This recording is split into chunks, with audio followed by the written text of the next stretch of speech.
Hello YouTube, my name is Scat12 and today I want to talk about why I think the Ruby and Sapphire remakes will be coming out here in 2014. Now I want to go ahead and throw out the disclaimer that I said think. That means it's my opinion and it is not a fact. If you think maybe I have fault of information or something like that, leave it in the comments below and we can start discussing about this. Because I really want this to be a big discussion because there's really lack of news. So since there's lack of news, why not, just talk about it.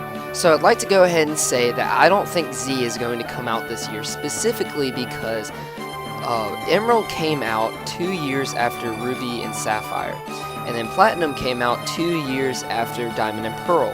It's pretty obvious, I think, that there's going to be a Z specifically because of the Z, whatever its name is, the legendary that starts with, its name starts with Z.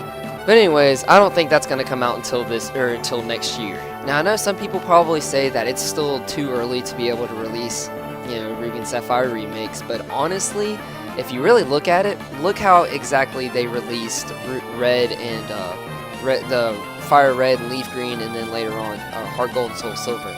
Fire Red and Leaf Green were both released in 2004. 5 years later, Heart Gold and Soul Silver were released. 5 years later, after that, it's 2014.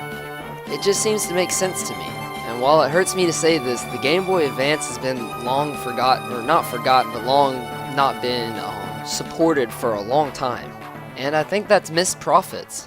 Also, I've been watching a whole bunch of videos, people talking about how Rayquaza, Kyogre, and Groudon are rarely even seen in the GTS on X and Y. So I think that kind of says that it's time for a remake, and I think the Pokemon Company looks at things like that.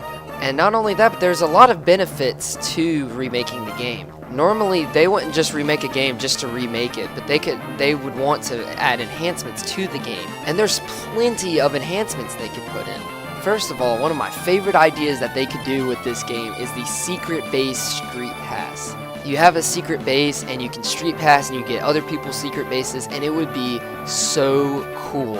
I just see so much opportunity for that. Also, the Pokemon contest in 3D I think could be spectacular, and they could add on more enhancements to make it even better than it was before. And then seeing the Kyogre, Groudon, Rayquaza battle in 3D too, I just think that would be so amazing.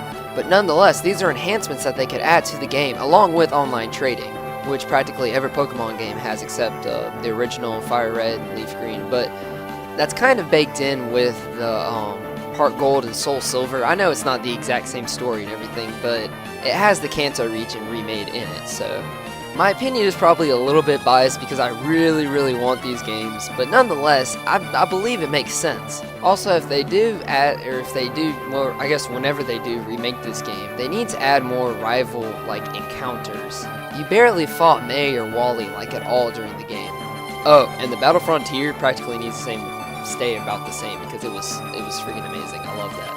But anyways, that's all I have, guys. So I want to keep this a discussion, though, where people can constantly come back and start talking about this. So make sure to come back or leave your comment right now and then come back at other times and see what other people are saying, and we can make this a real big, nice discussion. But thank you for checking me out, and I hope to see you again on another video. Peace.